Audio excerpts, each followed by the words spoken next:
la lectura del ensayo de Nietzsche sobre verdad y mentira en sentido extramoral. Es un ensayo que fue escrito en 1873, un año después de que él escribiera El nacimiento de la tragedia, que es su primera gran obra.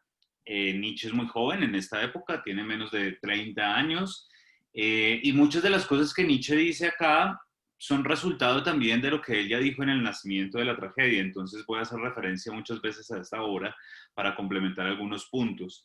Es altamente influenciado en esta época de su vida por Arthur Schopenhauer, y está en una época que los comentaristas de Nietzsche denominan la época romanticista de Nietzsche. Normalmente el pensamiento de Nietzsche se suele dividir en tres partes. Esta primera parte, que es la parte de juventud de Nietzsche, que es precisamente su época romanticista. Después viene una época que se denomina época positivista, y finalmente hay un periodo crítico o un periodo final de madurez donde Nietzsche replantea algunas cosas y ajusta muchas otras de las que dijo a lo largo de su obra. Ustedes saben que Nietzsche tiene formación de filólogo, pero poco a poco se fue ganando un gran lugar en la historia del pensamiento filosófico. Muchos lo consideran como el último pensador de la modernidad, y esto es por culpa de Heidegger, porque Heidegger concebía que Nietzsche consumaba la metafísica, pero que no la superaba, pero que en él se consumaba. Entonces, para él, la consumación de la metafísica significaba el fin de la modernidad, y Nietzsche sería el último pensador moderno. Pero para otros, por ejemplo, para los pensadores de la escuela francesa, como Foucault u otros, de la escuela francesa contemporánea, quiero decir, pues Nietzsche es el primer filósofo contemporáneo, porque ellos sí creen que él es un pensador post-metafísico. Entonces él está en el umbral entre la modernidad y lo que denominamos contemporaneidad, para ubicar un poco a Nietzsche en su contexto. Entonces, bueno, antes de arrancar mi exposición, yo quería primero escucharlos y saber qué quisieran preguntar de entrada, antes de arrancar, como qué les gustaría que discutiéramos en esta sesión, qué les llamó la atención, y para tenerlo en cuenta en la exposición que yo voy a dar a continuación. Entonces, tienen la palabra, pueden abrir sus micrófonos con toda tranquilidad. A mí, pues solamente una cosa me llamó así la atención, pues como, digamos que no logré dimensionarlo muy bien, y es este asunto de que existen dos esferas, bueno, cuando él dice que esa contraposición en la búsqueda de una percepción correcta entre el sujeto y el objeto, dice que hacen parte de dos esferas completamente distintas. Me llamó mucho la atención porque realmente no, pues no tenía noción de eso. Una forma de Nietzsche de entender eso un poco más, no sé si decir continuamente, ¿sí? Como con ningún tipo pues de interrupción entre sujeto y objeto, sino más bien como hacer parte, pues no sé, me lo imaginaba quizá muy fenomenológicamente, como quizá parte de una misma existencia, digámoslo así. Pero que él afirmara eso, eran parte de dos esferas distintas, pues no sé, me llamó la atención. Sí, claro. Voy a adelantar un poquito, eso es muy interesante, pero voy a adelantar un poquito de lo que podría ser una respuesta. Pero recuerden que este joven Nietzsche está muy influenciado por Schopenhauer, quien a su vez es muy kantiano, a pesar de que él quiere ser eh, un pensador que supere el pensamiento kantiano. Y en Kant sí que está la superación sujeto-objeto, como dos esferas completamente diferentes. Entonces, esto es algo que hereda Nietzsche, efectivamente.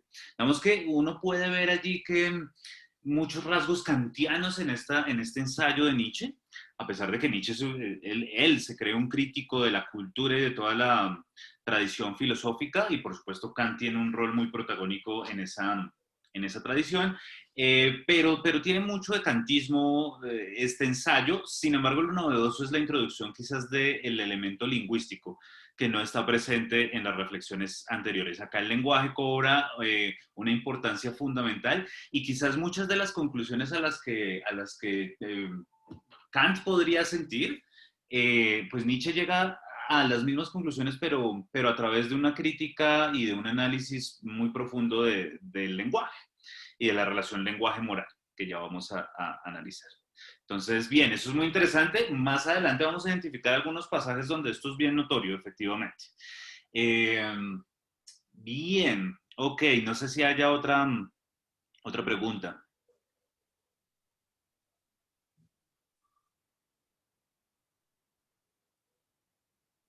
Están muy charladores antes No, de... pues, ¿Qué pasó? eh, es que, digamos que ahí,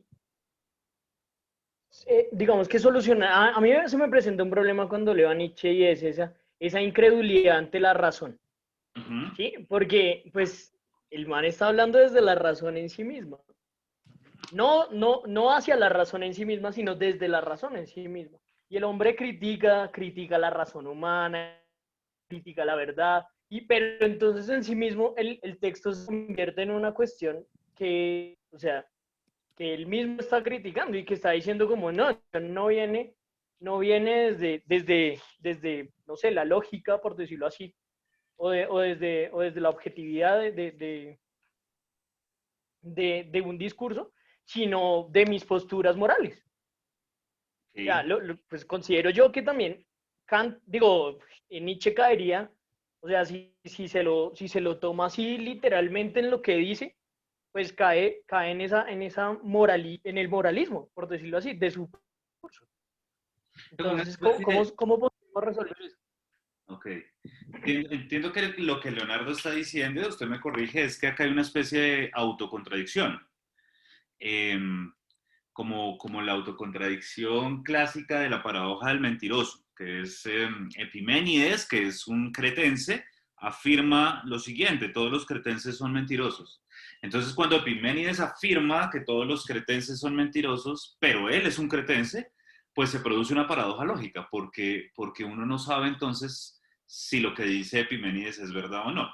Porque si es verdad que todos los cretenses son mentirosos, pues entonces lo que él está diciendo no puede ser verdad porque él es un mentiroso. Ahora, si es mentira, pues lo que es mentira es el enunciado: todos los cretenses son mentirosos, él es un cretense, luego estaría diciendo la verdad. Entonces es una especie de contradicción lógica, una paradoja. Y lo mismo, si le entiendo bien a Leonardo, podría pasarle a Nietzsche. Entonces, si Nietzsche es un crítico radical de la razón, o del lugar de la razón en el universo, quizás, eh, pues esto puede ser también una especie de autocontradicción, porque lo que está diciendo Nietzsche es: vea, la razón no es capaz de capturar la esencia del mundo, la esencia de las cosas, no es capaz de llegar a una verdad pura, digámoslo así. Pero si eso es cierto, entonces lo que dice Nietzsche tampoco puede corresponder con la realidad, porque Nietzsche tendría que caer dentro de su misma crítica. ¿Es más o menos ese el punto, Leonardo? Sí, sí, señor, básicamente. Pues, No. digamos, y tras del hecho, la crítica es que él va a caer en el moralismo también. O sea, En el digamos, marxismo, ok. sí, en el Ok. moralismo, por supuesto. ¿Puede ampliarnos un poquito esto del moralismo, por favor? Pues en aras de que él dice que la verdad viene de sus tradiciones, viene de esa imposición de una voluntad que se convierte finalmente en unos valores morales. Entonces, en ese mismo sentido, uno puede decir, pues entonces usted está imponiendo su moralismo. Ok, ¿y cuál es el moralismo de Nietzsche? Pues la idea de que no hay una verdad, bueno, de que la razón en sí misma no alcanza, o sea, es absolutamente limitada y es una cuestión. Mejor dicho, yo creo que la crítica de Nietzsche no es tan hacia la razón, sino hacia la humanidad, o algo así. Ok. Entonces está creyéndose como, bueno, o sea, ahí voy que su propia crítica, o sea, lo hace no ser un ser humano, lo hace hablar desde ese egocentrismo que él mismo pues cataloga como, o mejor dicho, como el problema en sí mismo de la razón, y Ujú. entonces pues implica que él mismo entonces está imponiendo su verdad moral, por decirlo así. Sí, sí, sí. Ok. Sí, digamos que es como la misma estructura lógica de la paradoja que estábamos viendo, pero ahora desde un punto de vista moral. Eso le va a ocurrir a Nietzsche toda su vida y en todas sus obras. Eh, Nietzsche tiene una respuesta para eso, y la respuesta uno la puede rastrear desde estos primeros escritos de Nietzsche, tiene que ver con la noción de voluntad, que él hereda en parte de Schopenhauer nuevamente.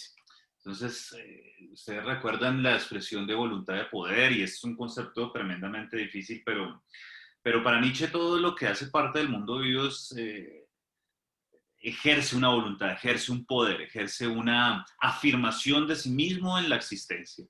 Eh, y, y, en el asunto moral, pues Nietzsche va a ser un crítico genealógico de la moral, y al ser un crítico genealógico de la moral, por supuesto que sería un poco extraño que Nietzsche propusiera una moral.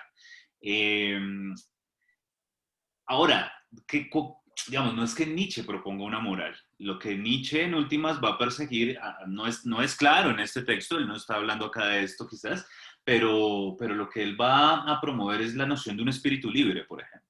Es la noción de alguien que se autocrea y que crea los valores para sí mismo, que no los hereda y que no los carga, digamos, como la tradición se lo indique, sino que es capaz de ser un sujeto creador. Y esto sí conecta con lo de hoy, porque esto de la creación es la clave quizás para salir de esa paradoja que Leonardo está enunciando. Ya vamos a ver si se logra o no. Giovanni tiene la palabra, qué pena que no lo había visto.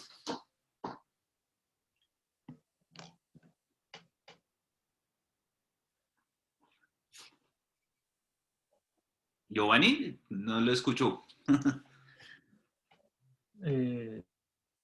Profe, yo pedí la palabra, ¿la está concediendo? No es, creo que se Exactamente. entrecortó la...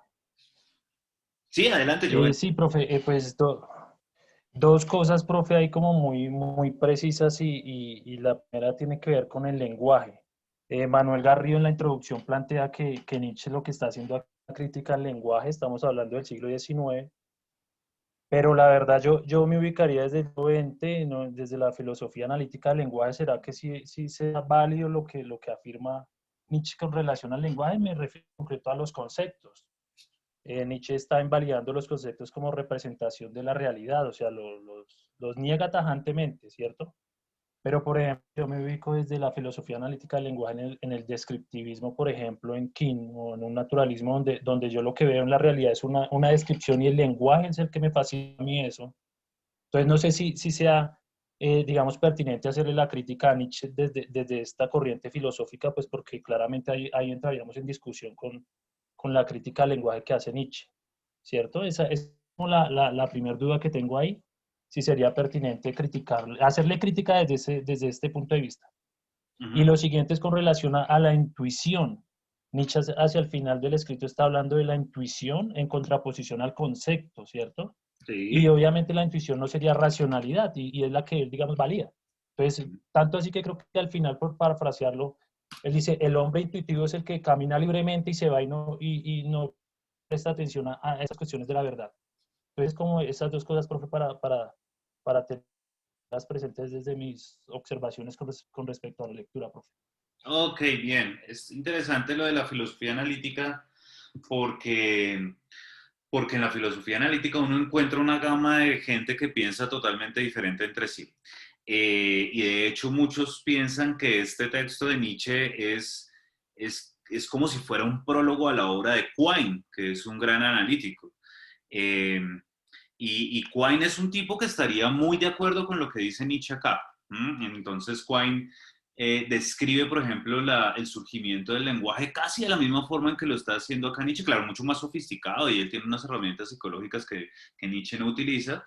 Eh, pero Quine es un filósofo analítico de los más importantes que estaría dispuesto a decir, vea, sí, yo no creo que es que el lenguaje nos esté reflejando fielmente cómo es el mundo. Lo más cercano a la palabra es el estímulo sensorial, que esa es como la primera metáfora de la que nos habla acá el texto, que pasamos de un estímulo sensorial a una imagen. Y Quine diría, sí, perfecto, y de ahí radica el significado de los términos que usamos, ese es su significado.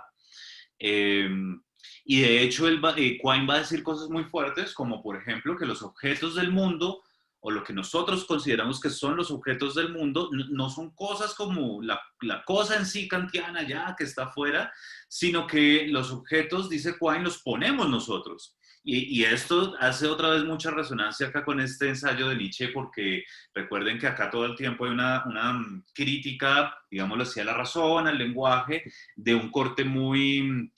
eh, que hace uso más bien de un antropomorfismo, como que describimos un mundo, pero realmente no estamos describiendo el mundo, sino estamos describiendo lo que el ser humano ha puesto en el mundo. Y Quine va a decir, vea, los objetos del mundo son posits, dice él, son puestos por la teoría, son puestos por el lenguaje. Entonces, fíjese que justamente un tipo como Quine es muy parecido a este Nietzsche, pero por supuesto habrá otros que son muy distintos. Entonces, depende del filósofo que uno escoja, uno podrá encontrar un crítico o un aliado. Le estoy dando el ejemplo de un gran aliado que sería Quine. ¿Listo? Y sobre lo de intuición y concepto, esto también es el resultado de una herencia kantiana. Evidentemente, ustedes recordarán algunos que Kant describe el conocimiento a grandes rasgos como la mezcla entre intuición y concepto, siendo la intuición una impresión sensible. Por intuición no pensemos como lo que hoy en día nosotros comprendemos como intuición, que es, no sé, como un chispazo quizás o algo por el estilo, sino que intuición en este lenguaje filosófico y en este contexto significa impresión sensorial, esa es la intuición. Ustedes recordarán el dictum kantiano, ¿no? ¿Cómo es? Los conceptos sin intuiciones son vacíos y las intuiciones sin conceptos son ciegas. Porque se necesitan las dos. No basta con que yo perciba, sino que eso que percibo debe conceptualizarse para que tenga sentido. Si no, imagínense cómo sería la percepción sensorial. Nada de lo que veríamos tendría sentido. Y ahí sí la fenomenología puede ayudarnos con su lenguaje, así como uno ve siempre las cosas como algo, y ese verlas como algo quiere decir que están conceptualizadas de alguna manera, uno no las ve en bruto, verlas en bruto sería lo más caótico del mundo. Por eso al final Nietzsche va a decir, el artista que es el hombre de las intuiciones, de las impresiones sensibles, pues es un tipo que se enfrenta a un mundo bastante hostil. Es un mundo bastante hostil que no es fácil justamente de agarrar, de comprender, de asir, sino que la relación con ese mundo es mucho más complicada. ¿Listo? Entonces, igual vamos a profundizar en esto más adelante. ¿Alguna otra cosa que quisieran poner sobre la mesa para tenerla acá en cuenta? Profe, ahí me queda no sé, me queda la duda con respecto a mi interpretación de Nietzsche. Él está negando, digamos, por usar esos términos que tal vez sean anacrónicos en él, pero él está, digamos, negando un empirismo, ¿cierto? Es decir, él está diciendo, el concepto a mí me representa a través del lenguaje la realidad, las cosas externas y demás, pero aún así lo niego y eso no se puede validar como verdad. Esa es la interpretación que yo estoy haciendo de la lectura de Nietzsche. ¿Si es esto, profe? ¿Si es por ahí? O... Sí, quitémoslo de empirismo, la descripción que usted hace me parece correcta, es decir, creo que Nietzsche está entendiendo justamente que a partir de la impresión sensorial hay unas transformaciones metafóricas que llevan de la impresión sensible a una imagen y de la imagen a una palabra y todo eso da como resultado un concepto. Si eso es una crítica al empirismo o no, pues depende de lo que entendamos por empirismo, ¿no? Entonces, definitivamente es una crítica al realismo. ¿Qué es el realismo? El realismo es la tesis, el realismo epistemológico. El realismo epistemológico es la tesis que me dice que el mundo es tal cual como nosotros lo conceptualizamos, que así es el mundo. Ese es el realismo, ¿no? Entonces, y hay distintos tipos de realismos. Entonces, el realismo, por ejemplo, el realismo científico va a decir cosas como, si la ciencia me habla de cuantos y si la ciencia me habla de partículas, es porque esas vainas existen allá, tal cual como las describimos. Ese es como un realismo fuerte. Entonces, Nietzsche sería definitivamente un crítico del realismo. Bueno, vamos a ver por qué, ¿no? Pero no podemos garantizar que el mundo es tal cual como nosotros lo decimos, como decimos que es. Ahora, empirismo es una tesis distinta, ¿no? El empirismo uno lo puede entender como la tesis que dice que el conocimiento proviene de la experiencia o que está justificado en la experiencia. Entonces, la primera versión, pongámosla, el empirismo es la tesis que me dice que todo el conocimiento viene por la experiencia. Recordemos a los empiristas modernos, Locke, Berkeley, Hume, dicen, no hay nada en la mente que no haya sido, que no provenga de los sentidos, que no haya pasado por los sentidos. Entonces, no hay nada en nuestras cabezas que no haya pasado por la experiencia. Entonces, Locke pone un montón de ejemplos, ¿no? Es como, si alguien no ha probado, no sé, bueno, es que en Colombia no sirve ese ejemplo, pero el ejemplo de Locke es, si alguien no ha probado la piña, no puede saber qué es la piña. No tiene ni idea. Entonces, no tiene el concepto de piña porque no ha degustado la piña. Entonces, el ejemplo le servía a Locke porque allá no hay piñas. Pero pues nosotros sí sabemos que no es la piña. Pero imagínense algo que ustedes no hayan probado, pues ustedes no tienen concepto de eso. Entonces, si eso es empirismo, fíjese que Nietzsche no es que sea un crítico del empirismo, tampoco sería un empirista, pero podría ser consistente porque Nietzsche está diciendo el origen del lenguaje arranca en la impresión sensorial. Ahora, que eso me dé como resultado conocimiento, bueno, eso ya es otra cosa. Ahí sí Nietzsche será un crítico, probablemente. ¿Listos? Ok. Sí, señor, sí. Vale, perfecto. Muy bien. Igual a esto vamos a volver porque esto tiene muchos elementos. Recordemos que, ¿por qué arrancamos por acá en esta lectiva? ¿No? Uno de los propósitos de la lectiva es ver la relación que hay entre verdad y moral, si es que la hay, en la filosofía contemporánea, para desembocar en el problema de la posverdad. Si son asuntos independientes o no, si uno tiene que hacer epistemología por un lado, ética por otro o no. Si es válido cruzarlas, yo creo que sí es válido cruzarlas. Entonces, quiero que analicemos este texto partiendo de una pregunta, y es, ¿cuál es la relación entre verdad y moral, si es que la hay acá en Nietzsche? ¿Cuál sería esa relación? Bien, entonces arranquemos. El texto arranca con lo que Nietzsche denomina una fábula. Y esto es muy interesante. Vamos a leer. Dice, en algún apartado rincón del universo centelleante, desparramado en innumerables sistemas solares, hubo una vez un astro en el que animales inteligentes inventaron el conocimiento. Fue el minuto más altanero y falaz de la historia universal, pero a fin de cuentas solo un minuto. Tras breves respiraciones de la naturaleza, el astro se heló y los animales inteligentes huyeron de perecer.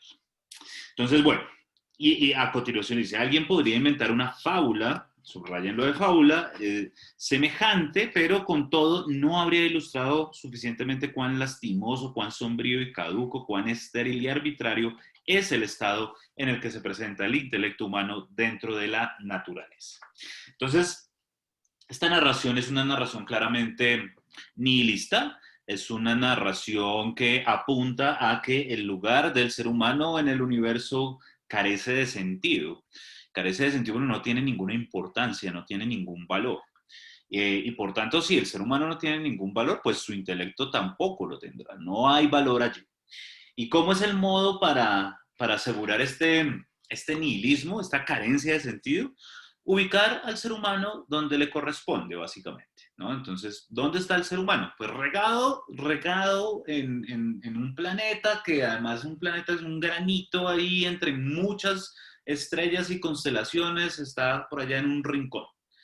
Ese es el lugar de nosotros en la historia del universo, ¿no? Entonces uno puede inscribirse a la especialización o a la maestría en filosofía contemporánea para encontrarle el sentido a muchas cosas y tal, pero entonces Nietzsche le dice a uno, no, vea, la verdad es que esto no va a durar mucho, ¿bien?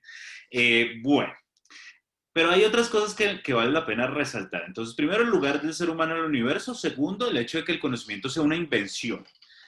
El conocimiento es un invento. Y bueno, que el conocimiento sea un invento tiene unas implicaciones importantes.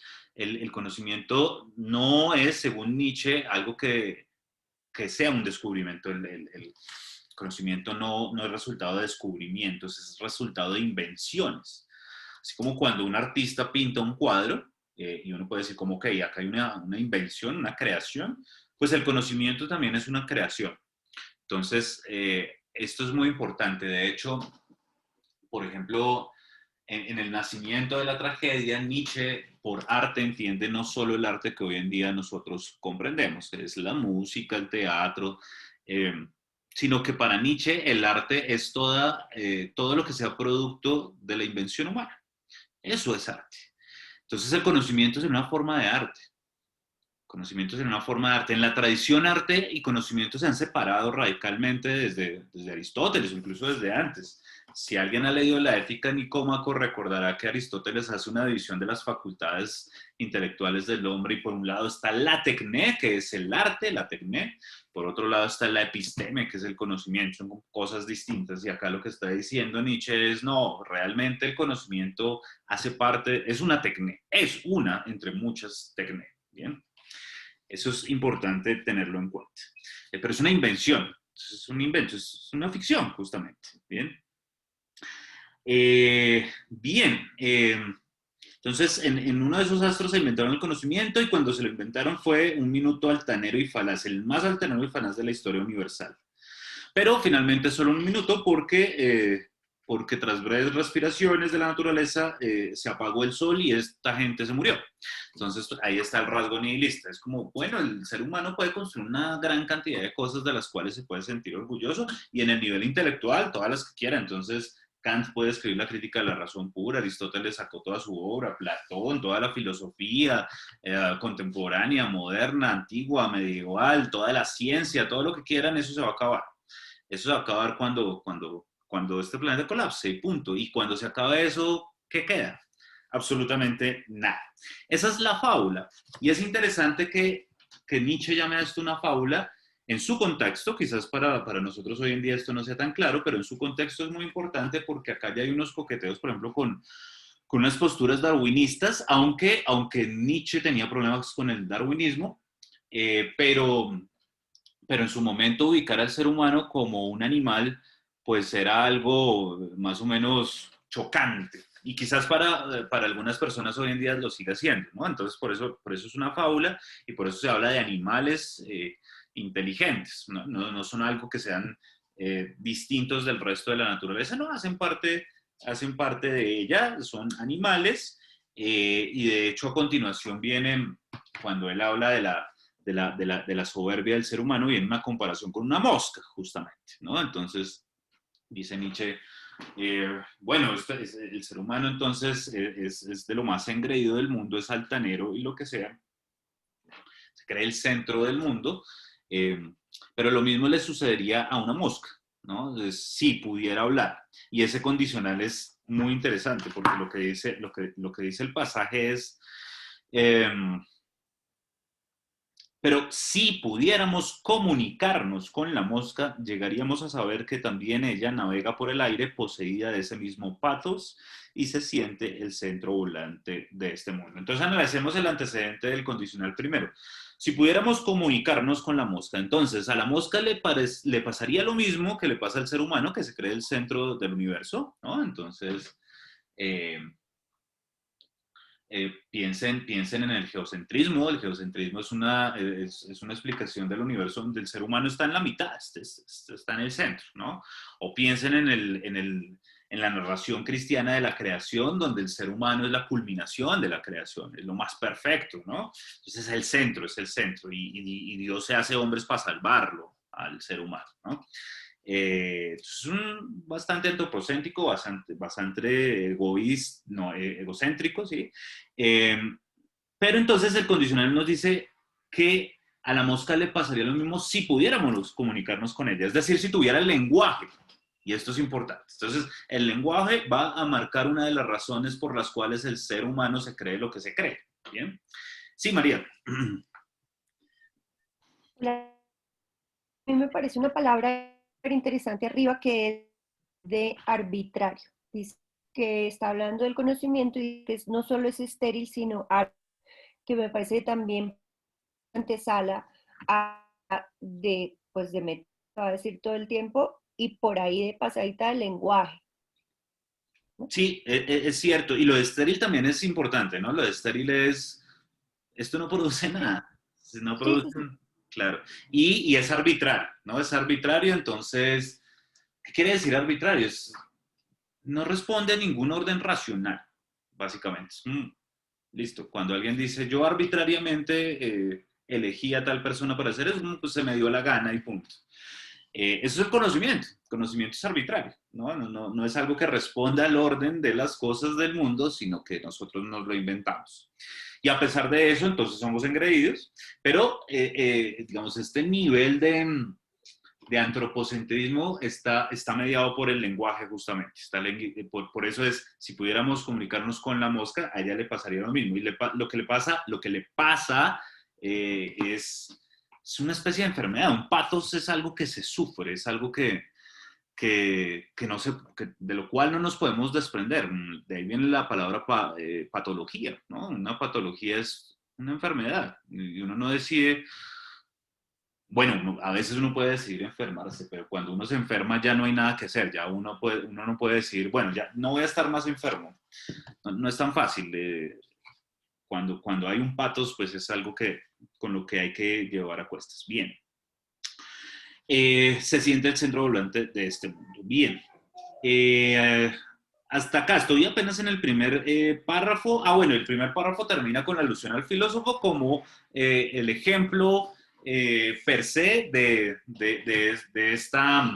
este egocentrismo, de esta vanidad intelectual, porque el filósofo sí que se cree, pues mejor dicho, como aquel que es el centro de todas las miradas y que toda la gente telescópicamente está mirando allá lo que escriben los filósofos y demás. ¿Bien? Entonces el filósofo se convierte como en el ejemplo de eso. Ahora, por filósofo, en este contexto de Nietzsche, pues no es lo mismo que el filósofo hoy en día, pero igual sigue pasando. El filósofo normalmente es alguien engreído, pero en el contexto de Nietzsche, el filósofo pues tiene una carga muy importante y por filósofo, digamos, un filósofo por excelencia para Nietzsche es Sócrates. Y Sócrates es el ejemplo de un tipo que es hipócritamente vanidoso, va a decir Nietzsche en otra de sus obras, ¿no? Es como esta aparente humildad socrática, pues no está. Acá lo que hay simplemente es un egocentrismo exacerbado.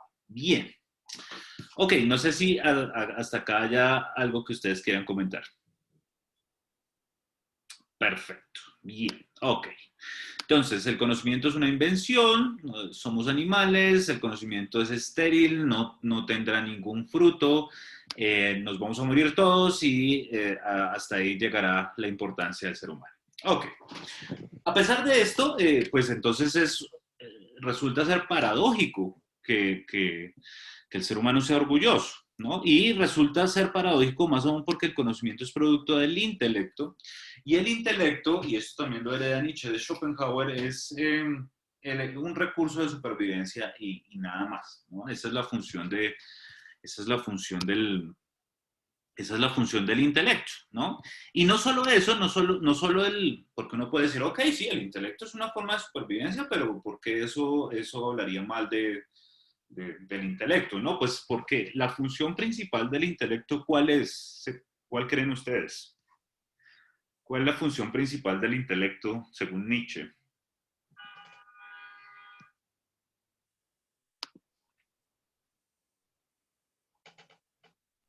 La dominación.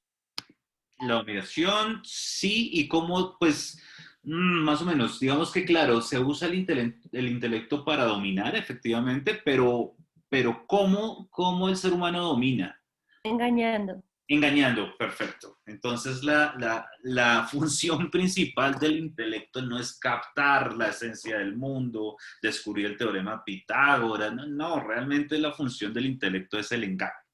Entonces, el ser humano, comparado con cualquier otro ser vivo, pues está desposeído de cualquier rasgo biológicamente relevante para la supervivencia y lo único que le queda es su cabeza para engañar.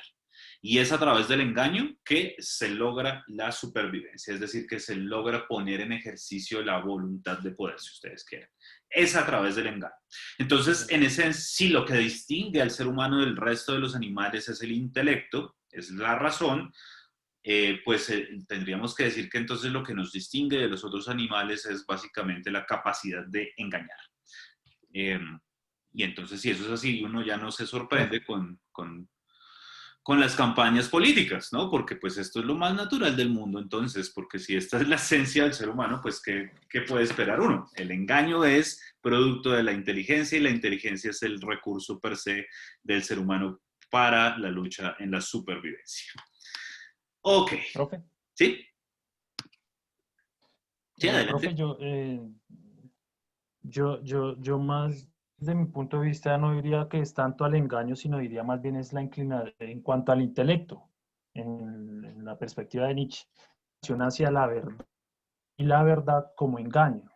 Y lo digo en el sentido de que el asunto de la verdad es la que nos lleva a nosotros al engaño.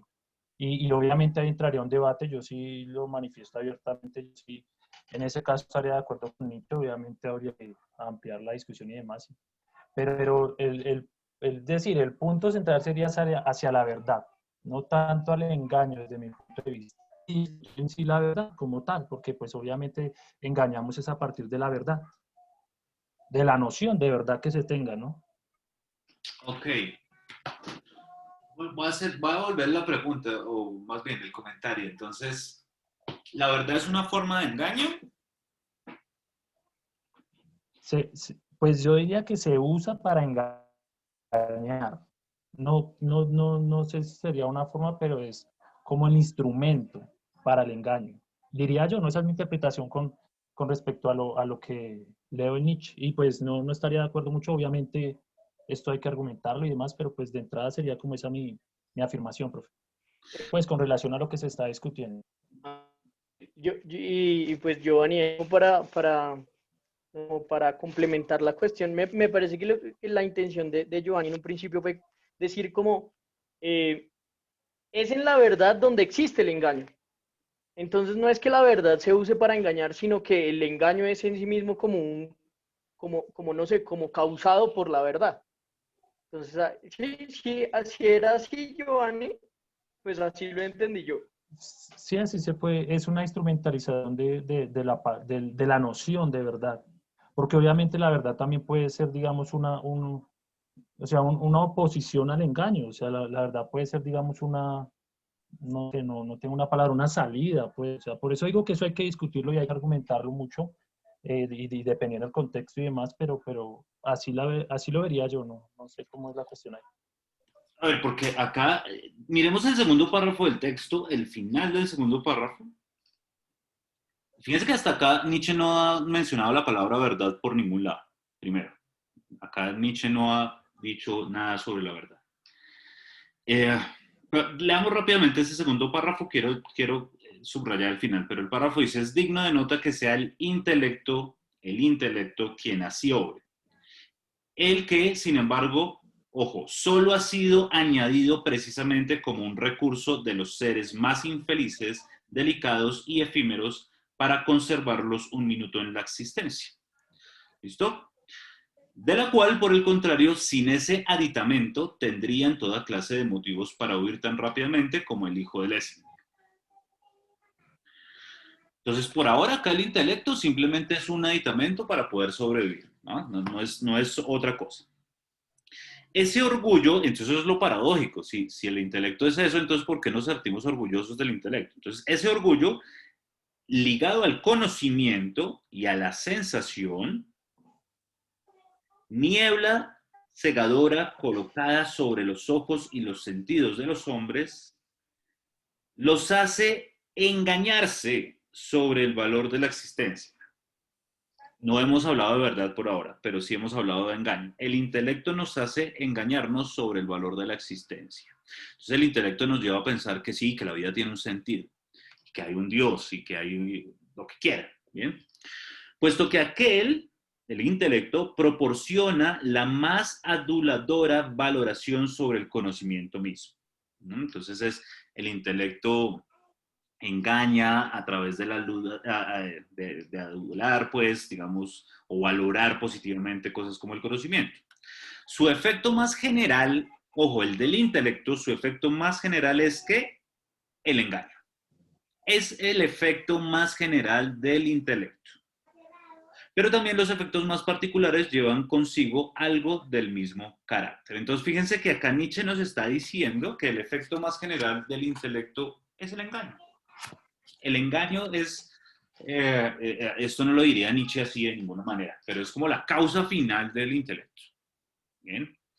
Y claro, la verdad va a aparecer como una herramienta poderosísima para el engaño. Y acá es donde Nietzsche va a chocar con la tradición, porque uno supone que lo contrario del engaño es la verdad, ¿no? Son como opuestos, porque no sé, piensen en una pelea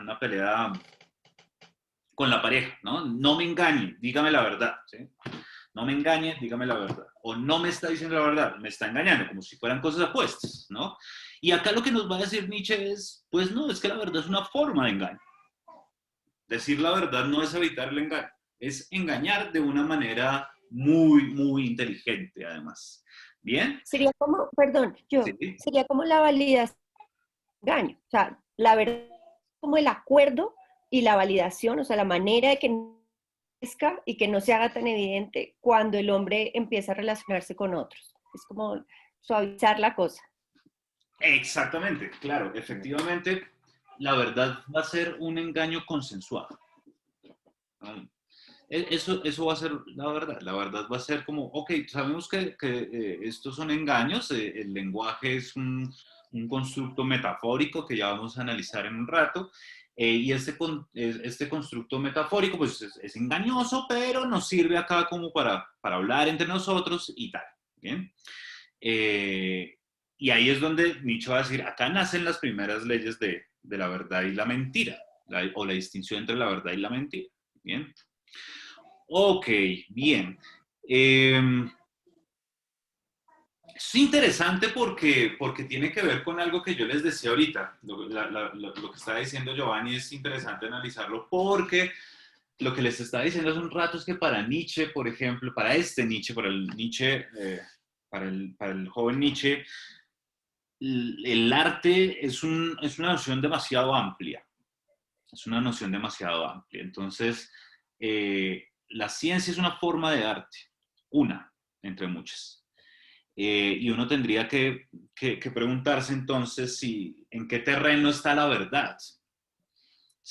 ¿La verdad abarca todos los terrenos del arte o no? Eso es una pregunta complicada, digamos, hasta dónde llega la noción de verdad ahí. Porque arte en últimas es arte ficcional, es poner el intelecto a crear ficciones de diferentes clases, ¿no? Tragedias griegas, piezas musicales, ciencia, filosofía, todos esos son ficciones, va a decir Nietzsche. Eh, ¿Qué rol juega la verdad en todos estos aspectos? Eso sería una pregunta que valdría la pena hacerse. Ok, así las cosas, entonces Nietzsche va a decir, vea, surge otra paradoja, que es justamente lo que estamos discutiendo, y es, si el intelecto sobrevive a través de la ficción, así arranca el siguiente párrafo, fíjense, el intelecto como medio de conservación del individuo desarrolla sus fuerzas principales fingiendo, engañando, puesto que este es el recurso merced al cual sobreviven los individuos débiles y poco robustos, aquellos a quienes les ha sido negado servirse en la lucha por la existencia de cuernos o de la afilada dentadura del animal de rapiña. Entonces, acá confirmamos nuevamente que el intelecto tiene como causa final, si lo quieren poner en esos términos, la ficción y el engaño. Ahora, la paradoja es, si esto es así y si la utilidad del intelecto es la ficción, entonces ¿de dónde carajo salió el impulso hacia la verdad? Ese impulso del que nos hablan desde los griegos, ¿no? De la búsqueda por la verdad en sí misma. ¿De dónde salió esa vaina si nosotros somos seres por naturaleza engañadores? Entonces, ¿de dónde salió ese impulso prístino, pues, por la verdad, ¿no? Si además va a decir acá Nietzsche abajo, el intelecto además se conforma fácilmente con muchas cosas, se conforma con la apariencia de las cosas y no con indagar hacia el fondo de las mismas. Y el saber humano en general, va a decir Nietzsche, es tremendamente superficial. Tan superficial que ustedes recuerdan que acá Nietzsche termina este párrafo diciendo que incluso el autoconocimiento del ser humano le queda escondido a él. No es capaz de conocerse a sí mismo. Es imposible conocerse a sí mismo. Entonces el intelecto es demasiado superficial. Si el intelecto es superficial y si el intelecto tiene como misión la ficción y el engaño, ¿de dónde sale, es la pregunta de Nietzsche, el impulso hacia la verdad? Listo. Entonces, esa va a ser la pregunta que va a rastrear Nietzsche en lo que queda de esta primera sección. ¿De dónde sale el impulso hacia la verdad? Nuestra pregunta inicial, ¿cuál es la relación entre verdad y moral? Todavía no hemos llegado por ahí. Todavía no hemos ni hablado de alguna de esas cosas. Apenas la palabra verdad aparece acá como ¿de dónde sale entonces el impulso a la verdad si nosotros somos lo que somos? Ok, hasta acá, ¿preguntas? ¿Diego? ¿No? No, profe, no. Listo. Perfecto. Ok, entonces, algo que nos estaba diciendo María hace un momento. Entonces, ¿de dónde sale, o sea, dónde aparece la verdad? Entonces, Nietzsche acá hace uso de uno de los recursos preferidos por los filósofos políticos modernos, que es la noción de estado de naturaleza, ¿no? Entonces, piensa en un estado de naturaleza, a lo Hobbes, donde todo el mundo se está matando con todo el mundo y donde el intelecto pues tiene un rol fundamental allí porque a través del engaño podemos acabar con el otro. Pero digamos, ese estadio de guerra de todos contra todos, que no es que haya sucedido en algún momento de la historia, esto es una especie de experimento mental o algo por el estilo, no puede perdurar en el tiempo para siempre. Entonces nace lo que se llama el contrato social o el tratado de paz, como lo quieran llamar. Es necesario, o si no el ser humano se va a acabar a sí mismo. Y ese tratado de paz implica entonces la creación de un medio de comunicación. Entonces recuerden la analogía con la mosca, ¿no? Si pudiéramos comunicarnos con la mosca, nos daríamos cuenta que ella sufre el mismo patos. Entonces, ¿cómo podemos salir del estado de naturaleza? Creando un sistema de comunicación, y es en este sistema de comunicación donde se crea la distinción. Aquí aparece la distinción entre lo verdadero y lo falso. Entonces, fíjense que esto es muy interesante porque para Nietzsche la verdad y la falsedad entonces aparecen efectivamente con el lenguaje. Allí aparece la distinción entre verdad y mentira. Porque ¿qué es lo que hace el lenguaje? Crear una serie de designaciones de las cosas, ¿no? Entonces, ahorita que alguien preguntaba por allí por lo de la filosofía analítica, entonces un fregiano clásico va a decir, ok, fíjese que entonces justamente un término tanto singular como general, entonces tienen un sentido y ese sentido determina la referencia, ¿no? Entonces el sentido es, si ustedes quieren, como el significado, como lo que hay allí que le otorga significado, y dependiendo del significado, entonces eso la palabra se refiere a algo en el mundo. Y eso es como ajustar las designaciones para las cosas, ¿no? Entonces, para eso creamos el lenguaje, para designar las cosas. Entonces, es a través del Tratado de Paz que empieza a salir el contraste entre verdad y mentira. ¿Qué sería la verdad? Sería designar adecuadamente los objetos.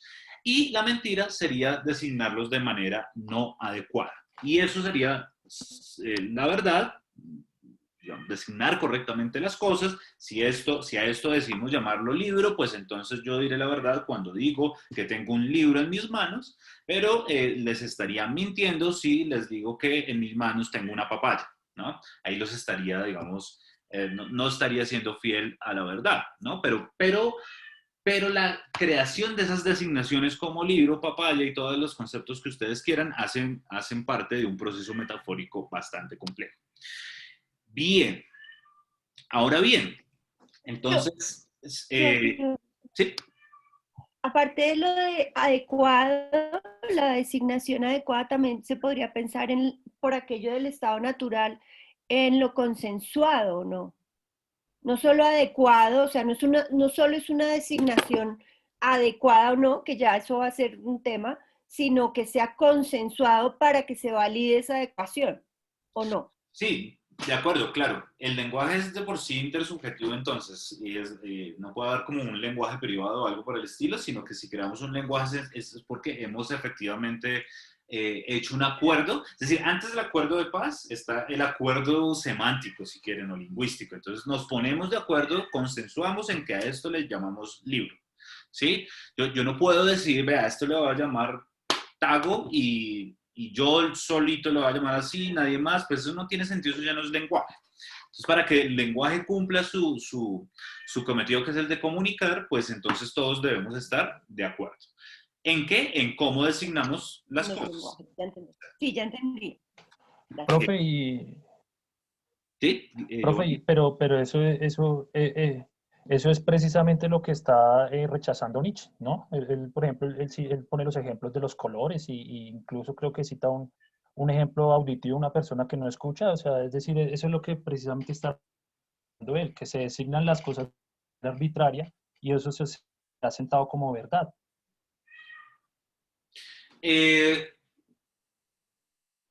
Sí, dependiendo, sí, claro, Nietzsche va a criticar, lo que va a criticar es que las designaciones sean fieles. Eso es lo que va a criticar Nietzsche, es decir, que con la palabra libro yo capte realmente la esencia de los objetos del mundo a los que llamo libro. Eso no va a pasar, eso es mentira. ¿No? El lenguaje no es capaz de hacer eso, efectivamente. Pero de todas maneras el lenguaje se crea, y esto es lo importante, con la intención de promover unas consecuencias beneficiosas para el ser humano. Y entonces, ojo, porque acá ya hay una conexión entre verdad y moral. Si el contraste entre verdad y mentira nace con la creación del lenguaje, y el lenguaje nace con un fin que es el fin de la supervivencia, pues entonces de entrada la verdad tiene una relación con la moral. ¿Con cuál moral? En este caso es una moral de tipo utilitarista, si se quiere, y es nosotros, un utilitarista juzga lo bueno o lo malo dependiendo de las consecuencias que traiga algo. Entonces, fíjense que Nietzsche va a decir ahí, acá las designaciones, mejor dicho, la persona veraz es aplaudida y la persona mentirosa es repudiada, no porque la verdad y la mentira en sí mismas sean valiosas, la verdad sea valiosa y la mentira en sí misma sea repudiable, sino por las consecuencias que tiene el decir la verdad y las consecuencias que tiene el decir la mentira. Entonces no es que repudiemos las mentiras como tal, lo que no nos gusta de las mentiras son las consecuencias que nos traen, y es que nos engañan, justamente, ¿no?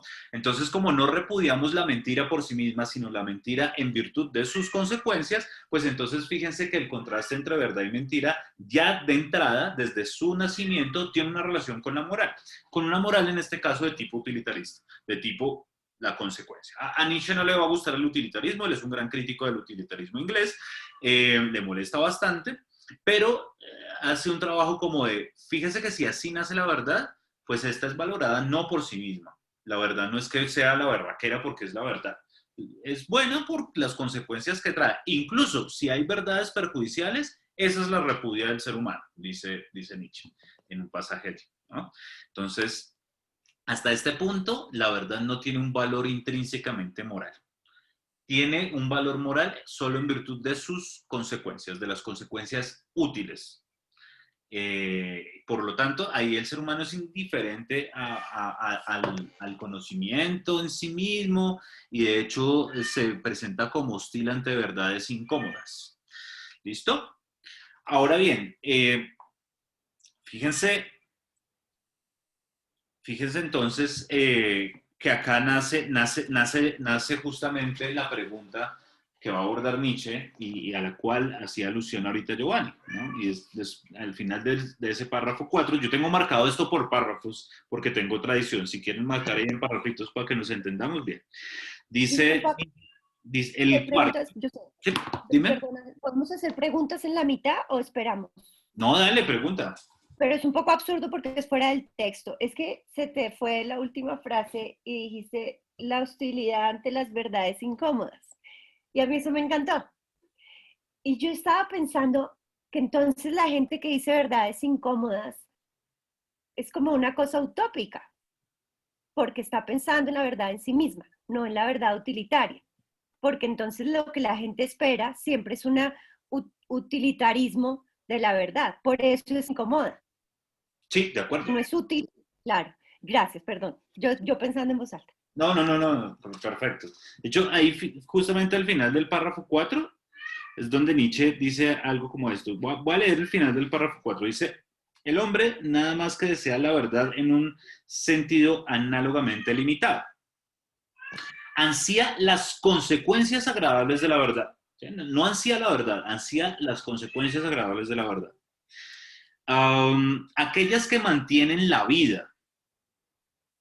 es indiferente al conocimiento puro y sin consecuencias, e incluso hostil frente a las verdades susceptibles de efectos perjudiciales o destructivos. Esa es, ¿listo? Y bueno, uno de los elementos importantes de esta lectiva va a ser el problema de la posverdad, y yo creo que eso tiene que ver mucho con esto, ¿no? El asunto de la posverdad es un fenómeno social complicadísimo, en el cual parte de lo que sucede es que, digamos, ciertos sectores políticos le dan a su audiencia lo que se quiere escuchar. Y ya, y lo importante es qué tan útil es esto para esta audiencia. Y que lo otro se vuelve agresión. Exactamente, exactamente. Entonces la verdad incómoda, entonces esto se rechaza, efectivamente. Ya. Ok. Ahora viene la pregunta a la que hacía alusión Giovanni, y además, ¿qué sucede con estas convenciones del lenguaje? ¿Son quizás producto del conocimiento, del sentido de la verdad? ¿Concuerdan las designaciones y las cosas? ¿Es el lenguaje la expresión adecuada de todas las realidades? Y efectivamente, ¿cuál va a ser la respuesta de Nietzsche? Lo que nos dijo Giovanni ahorita. No, no concuerdan las palabras y las cosas. No concuerdan. ¿Listo? No, bajo ninguna perspectiva van a concordar. Ahora, ¿por qué creemos que sí? Por lo que dice Nietzsche a continuación, que es un concepto súper importante, tanto en Nietzsche como en este texto. Solamente mediante el olvido puede el hombre alguna vez llegar a imaginarse que está en posesión de una verdad, fíjense que esta verdad está entre comillas, en el grado que se acaba de señalar. Es decir, la noción clásica de verdad, la noción tradicional en filosofía de la verdad. ¿Cuál es? La verdad por correspondencia. Algo es verdadero si corresponde con el mundo. Así se define la verdad. Desde Aristóteles se define así. Aristóteles la define en la metafísica como lo verdadero es decir de lo que es, y de lo que no es, decir que no es. ¿Listo? Esa es la verdad por correspondencia. Y entonces Nietzsche está diciendo, pues vea, ese tipo de verdad por puro análisis genealógico del lenguaje es imposible. No, nunca van a concordar las palabras y las cosas. Jamás. Bueno, ¿y por qué? El punto es ¿por qué? ¿Por qué no podemos decir que la oración yo tengo un libro en mi mano es verdad, corresponde con la realidad, es verdadera entre comillas, fíjense? Y es importante, cada vez que ustedes lean a Nietzsche tienen que tener cuidado de si el tipo está poniendo comillas, de si está en cursiva. El tipo tiene un montón de cosas ahí al respecto. Entonces, cuando él pone la verdad entre comillas, se refiere a la noción tradicional de verdad. Pero cuando no, es la verdad que él está definiendo. ¿Hasta acá qué es la verdad? No, pues simplemente respetar los acuerdos lingüísticos a los cuales hemos llegado. Punto. Eso es diferente a decir que estamos describiendo la realidad en sí mismo, ¿no? Son cosas distintas. Hacia el periodo medio y final de Nietzsche, Nietzsche conecta estas discusiones acerca de la verdad con asuntos religiosos, por ejemplo. Y entonces acá es mucho más claro esta diferencia. Entonces, una cosa es que todos nos pongamos de acuerdo a decir Nietzsche en que hay un Dios.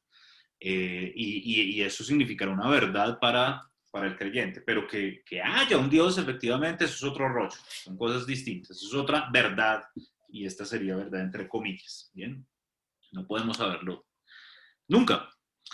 Entonces es por el olvido que empezamos a pensar que podemos captar la esencia del mundo, que como en una metáfora de uno de los autores que vamos a leer de hoy en 8, que es Rorty, que nuestro lenguaje es el espejo de la realidad. Carreta, eso no puede ser. ¿Por qué? Porque las palabras, y acá es donde empieza a hacer aparición el concepto de metáfora, son simplemente reproducciones en sonidos de un impulso nervioso.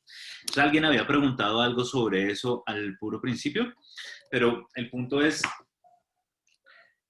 que la palabra es una transposición que va de una esfera muy distinta a otra. Es como llevar algo que no le corresponde de una esfera y llevarla a otro campo. En este caso, de la esfera de los impulsos nerviosos, y se lleva a la esfera lingüística, si quieren, a la esfera de los sonidos, de las ondas sonoras. Y efectivamente este salto de una esfera a otra nos impide de entrada captar las cosas como son, porque en ese tránsito pues hay una transformación tal que altera el contenido de la información que se está intentando transmitir, ¿no? Entonces, una cosa es el impulso nervioso, otra cosa es el sonido que da como resultado, ¿no? Los filósofos analíticos entonces utilizan para explicar el surgimiento del lenguaje, entonces la idea de que hay un impulso nervioso frente al cual hay una respuesta lingüística inmediata. Entonces lo que está diciendo Nietzsche ahí es, ok, si yo le enseño a mi bebé que esto es un vaso, y entonces le hago decir vaso cuando está el impulso nervioso del vaso, entonces lo que dice Nietzsche es, usted no está haciendo que el niño con el lenguaje capte la esencia del mundo, usted lo que está haciendo es hacer que la información que entró como impulso nervioso se transforme en otra vaina, que en este caso es un sonido. Pero en esa transformación se pierde la esencia inicial. Entonces, por eso, por principio, no, las cosas no concuerdan con las palabras. Es imposible, no hay una correspondencia entre las mismas. ¿Bien? Ok, no sé si hasta acá haya alguna intervención. ¿No? Perfecto. Entonces, bueno, acá viene, en este párrafo es largote, ¿no? Ay, qué pena, Ángel, es que casi no puedo el micrófono. Ah, No sé, recuerdo la noción de signo pues, que critica Derrida como cuestión metafísica, ¿no? Que intenta pues plasmar, o bueno, intenta representar lo que no está presente en sí mismo y lo que no va a estar presente ni temporal ni espacialmente. Entonces, pues no sé, digamos que me suena mucho eso porque a la larga Nietzsche ya lo mucho tiempo sí. Sí. y Derrida lo vuelve a traer a colación y entonces es extrañísimo, o bueno, es decir, como Nietzsche es una vaina muy, muy compleja y muy, muy grande, ¿sí? O sea, de una riqueza enorme, porque pues cuestiones ya, como usted lo decía en un principio, pues los postestructuralistas quizá van a llamar a Nietzsche como ese postmetafísico también. Entonces, por eso, o sea, digamos que ahí la cuestión del lenguaje, entonces, entra también a la cuestión metafísica en sí misma. O sea, al problema metafísico en sí mismo como inefable, no sé, como una cuestión ineludible, como una cuestión insustentable y solventable, por decirlo así. Totalmente de acuerdo, totalmente de acuerdo. Acá, yo les confieso que este ensayo de Nietzsche a mí me parece una maravilla. Es de los mejores textos de Nietzsche, es este ensayito, ¿no? Por estas cosas que está diciendo Leonardo y por otras, pero justamente acá, por ejemplo, Leonardo le pega al perro en un asunto y es, efectivamente acá hay una crítica brutal a la metafísica y es, pues hombre, ya dejemos de hablar del mundo en sí mismo, de la realidad, de la estructura misma del mundo. No se puede, es imposible. Y entonces lo que yo les decía, probablemente Kant llegó a una conclusión similar. Pero la diferencia es que acá Nietzsche lo hace a través de un análisis del origen del lenguaje, de cómo surge el lenguaje. Y desde el mismo surgimiento, entonces uno se da cuenta de que el lenguaje es incapaz de captar la esencia del mundo. Y si es incapaz de captarla, pues entonces por más que tratemos de agarrar el mundo como es en sí mismo, no lo vamos a poder. Algo similar sucede con Wittgenstein, por ejemplo, cuando Wittgenstein dice, vea, puede que el ser humano intente como un loro estrellarse contra una jaula y los barrotes del lenguaje son los barrotes de esa jaula, no va a poder salir. Es imposible captar la esencia de lo que hay detrás. No se puede. Por principio. ¿Listo? Ok, bien. Entonces, acá en este párrafo quinto, pues va a haber como la gran crítica justamente a ese realismo y a la metafísica en general. Porque, de nuevo, de un impulso nervioso no podemos inferir nada acerca de la naturaleza del mundo, además, ¿no? Y esto otra vez es muy Quiniano. Quine dice, vea, el mundo es lo que nosotros decimos que es, pero no podemos captar la misma esencia del mundo porque la irritación de las superficies, dice Quine, o la activación de receptores neuronales no nos dice nada de lo que hay afuera. Nada que hacer. Y eso mismo lo había dicho Hume hace mucho tiempo también. De la experiencia no podemos inferir nada que esté afuera. Y de ahí para adelante, nada va a funcionar. Las divisiones entre género y especie clasiquísimas son arbitrarias, ¿no? Que nosotros decidamos llamar a Plutón planeta o planeta enano es una decisión totalmente arbitraria y por lo tanto la distinción entre género y especie, en este caso entre planeta, planeta enano, no la inventamos nosotros y así son todas las divisiones entre género y especie, arbitrarias, es como se nos da la gana. ¿Bien? El hecho de que existan diversas lenguas, dice Nietzsche, es una muestra de que los lenguajes son incapaces de captar la realidad como es en sí misma, ¿no? La cosa en sí, dice Nietzsche, y acá es donde se le sale lo kantiano, la cosa en sí es inalcanzable. La cosa en sí es un término kantiano, ¿no? La cosa en sí es el noúmeno. ¿No? Quienes no estén familiarizados con la filosofía de Kant, entonces lo que intenta hacer Kant es tratar de mostrar cuáles son las condiciones de posibilidad del conocimiento y al hacer eso, al hacer un análisis brutal en la crítica de la razón pura de cuáles son las condiciones de posibilidad para que exista conocimiento, se da cuenta de que ese conocimiento llega hasta un lado que es el fenómeno. Y el fenómeno es lo que se nos aparece. Fenómeno quiere decir lo que aparece. Y de ahí para allá está el noúmeno, la cosa en sí. Allá no podemos conocer. Podemos conocer del fenómeno hacia acá, pero más allá, no. Entonces yo puedo conocer cómo es mi cuarto, puedo conocer cómo está distribuido, puedo conocer la estructura acá de los cielos, pero como yo la veo, como es para mí, no como es en sí misma. La cosa en sí no la podemos alcanzar. El lenguaje, volviendo a Nietzsche, no nos da para eso. Bien. El lenguaje hace designaciones acerca de las relaciones de las cosas con el humano a través de metáforas. Y acá viene entonces ahora sí el análisis de cómo es esta secuencia de metáforas. Entonces, hay una primera metáfora que va del impulso nervioso a una imagen. Esa es una primera metáfora. ¿Qué significa acá metáfora? De nuevo, es la transposición de una esfera a otra. ¿Bien? Como una metáfora literaria. Eso es lo que hace una metáfora literaria. Cuando uno utiliza una metáfora, justamente lo que hace es, no sé si alguien me ayuda con esto, pero una metáfora justamente es transponer un significado a un contexto que no le corresponde, pero que adquiere sentido de alguna manera. Pero bueno, no sé. No es el significado literal. Acá hay una transformación del significado. Entonces, cuando decimos que pasamos del impulso nervioso a la imagen, la información cambió. Acá ya hay un cambio.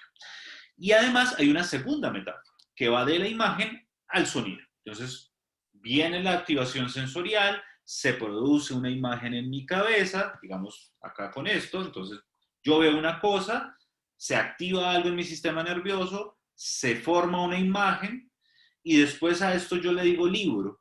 Y las tres cosas son esferas totalmente distintas. Una esfera es la de la activación neuronal, otra es la de la imagen mental y otra es la del sonido. Ahí pasó de todo, ¿no? Y acá lo que hay es todo menos una continuidad en la información. No, acá hubo una transformación radical de esa información. Hay un salto de una esfera a otra. Y entonces, si eso es así, de nuevo, el lenguaje no es capaz de capturar la verdad, entre comillas, la verdad tradicional, porque, dice Nietzsche allí, es como si un sordo creyera ver el sonido desde otra esfera. No sé si recuerdan ese ejemplo. Es como estos experimentos que hacían con las ondas de sonido para ponerlas sobre la arena, por ejemplo. Entonces decía, ok, vea, así suena tal cosa. Es como, no, así no suena tal cosa. Esto es otra vaina. Ahí yo estoy viendo algo o tocándolo, pero el sonido mismo no lo puedo capturar. Profe, Sí. profe, si es de utilidad, tengo acá una definición de metáfora. No sé si sea pertinente leerla. Por favor. Dice metáfora. Es de una definición del diccionario Acal de Filosofía.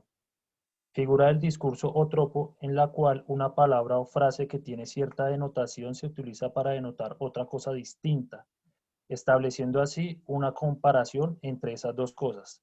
En el uso habitual que se tiene de un enunciado como el Mississippi es un río, el término río se emplea literalmente, o como se dice en ocasiones, en su sentido literal. Por contra, si alguien afirma que el tiempo es un río, río estará siendo usado metafóricamente en un sentido metafórico. Perfecto. Efectivamente adjudicarle un término, un significado diferente, ¿no? Es cambiarle justamente el significado a través del contexto de la emisión del hablante. Y efectivamente, pues, lo que hace acá es un traslado de un lado a otro. Dice Lacan que la metáfora es poner a jugar el sentido dentro del campo del sinsentido. Es transponer pues toda la lógica de oposiciones a una lógica completamente distinta en la que el sentido no emerge, sino es por una referencia a otros elementos fuera de. Exacto. El punto es ese, es que nos lleva a una esfera distinta.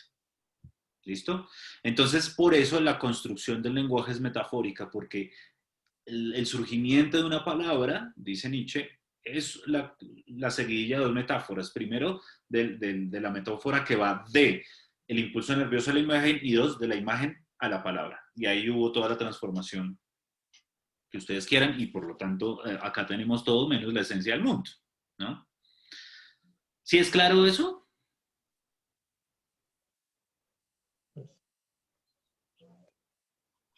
Sí. Ok, perfecto. Claudia, ¿ibas a decir algo? Sí, te quería hablar de una metáfora. Hay una metáfora muy conocida de Jesucristo, pues él acostumbraba a hablar en metáforas, ¿no? Entonces una muy conocida es: jamás des tus perlas a los cerdos. Y así le hablaba a sus apóstoles, por ejemplo. Él quería decir una cosa, generalmente no la entendían precisamente por eso, por su forma de hablar.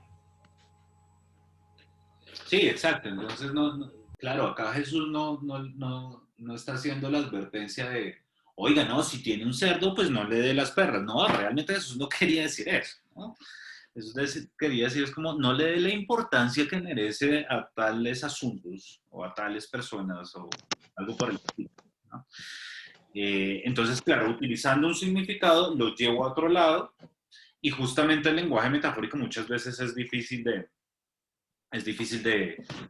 comprender, ¿no? Ahora, hay autores que dicen que las metáforas realmente significan literalmente, y sobre eso hay todo un rollo filosófico y semántico súper interesante. Que quien quiera explorar filosofía de la metáfora, ahí tiene una tesis de maestría, por ejemplo. Listo, ok. Entonces, con la creación del lenguaje, con la creación de las palabras, se crean los conceptos también. Entonces, para Nietzsche, concepto y palabra no son cosas que vayan muy por separado. Eso también es algo genial en Nietzsche, que él conciba la relación pensamiento y habla como la concibe. No puede haber conceptos sin palabras y palabras sin conceptos. Entonces, realmente, si uso el lenguaje es porque tengo el concepto, y no podría tener el concepto sin el lenguaje. Entonces, la aparición de los conceptos es lingüística. Eso quiere decir que, bueno, esto es otro rollo, pero querría decir que no podría haber conceptos si no hay lenguaje.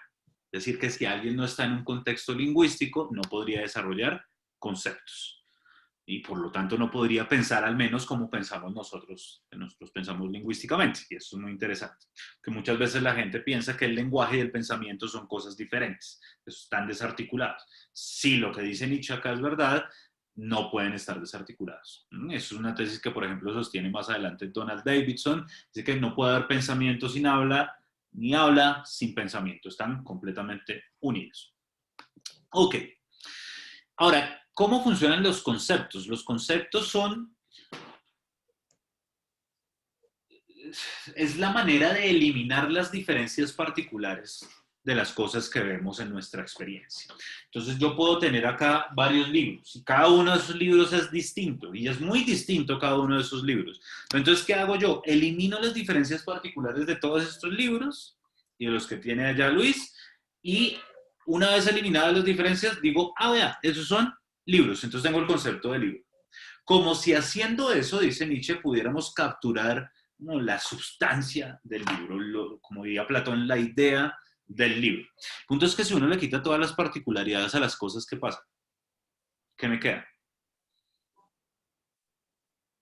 Es decir, si yo tengo este libro y le quito el color de la portada, y le quito la portada, y le quito las páginas, y le quito la forma, ¿qué me queda? Nada. Entonces, bueno, pura abstracción. Exacto, pura abstracción, pero esa abstracción parece vacía en algún punto. no me queda nada. Pues lo que Platón llama la idea del libro, pues es algo así, tratar de eliminar todas las diferencias, pero esa eliminación de diferencias es totalmente arbitraria nuevamente. Eso no somos nosotros los que decimos qué diferencias son relevantes eliminar y cuáles no, y por eso uno encuentra que a veces hay taxonomías de cosas diferentes dependiendo de los lugares donde haya y no Creo sé. que Ángel disculpe, pero igual estoy pensando, por ejemplo, en esta cuestión del método fenomenológico, que es precisamente que es ahí en esa variación eidética, como lo llaman ellos, bueno, la fenomenología trascendental de Husserl, o menos, donde se encuentra precisamente esa que sería la invariante, ¿sí? Es decir, de los múltiples casos del libro que se pueden tener, de toda esa variación, de todos esos escorzos que se dan en, digamos, en la observación del libro, se presenta algo en la conciencia que ya es la idea del libro, ¿sí? Que no es esa cuestión, no es ese, digamos, fenómeno físico que se presenta en ese momento, sino que es algo que ya, bueno, acá en este caso sí hablamos de conciencia y demás, es algo que ya, digamos, no sé, como que le imprime que está dentro no sé si decirlo dentro del sujeto, pero ya no hace parte precisamente del libro, sino que es algo que toca que le toca a la conciencia hacer para poder tener esa idea del libro, ¿sí? Sí, Es no, decir, ahí sí estaba efe- pensando en ese ejemplo de tecnología. sí, efectivamente Husserl es un platónico, eso sí, nada que hacer. Husserl es un platónico y Nietzsche es un heraclíteo absoluto. Hay un texto que se llama El patos de la verdad, lo escribió un año antes de este texto, El patos de la verdad. Era un texto que hace parte de una seguilla de ensayos muy interesantes de Nietzsche, y allí él declara todo su amor y toda su devoción por Heráclito. Y declarar la devoción por Heráclito significa pensar que el mundo es absolutamente cambiante, y si el mundo es absolutamente cambiante, eh, Nietzsche le diría a Husserl como, pues muy chévere todos sus análisis y todo, pero eso no se puede. Porque cuando usted está haciendo esa reducción fenomenológica y cuando hace epogé, todo eso es arbitrario. Digamos, usted puede hacer todo ese proceso y ese proceso es genial y Nietzsche lo va a admirar como un proceso artístico. Para Nietzsche la fenomenología sería puro arte, pero donde la embarra la fenomenología para Nietzsche sería cuando dicen, y llegamos a la esencia de la cosa. Es como, no, usted no llegó a las cosas mismas, Husserl. Usted llegó a las cosas que usted puso, no a las cosas mismas. Eso le diría Nietzsche a Husserl. Efectivamente, acá están contrapuestos. No, nada que hacer. Efectivamente, entonces, eso diría Nietzsche. Y si fuera quisquilloso, entonces diría, venga, Husserl, ¿y con qué lenguaje está describiendo su experiencia? ¿Y ese lenguaje de dónde salió? Ah, y ese lenguaje fue producto de una metáfora y luego, dado que es producto de una metáfora, por más fenomenología y descripciones que usted haga, pues eso ya está atravesado por un proceso metafórico que desvirtúa lo que usted llama las cosas mismas. Usted no pudo llegar allá. Es lo que le diría Nietzsche a Husserl, con el Profe, perdón de los fenomenólogos. ahí digamos, Perdón, Giovanni, ¿sí?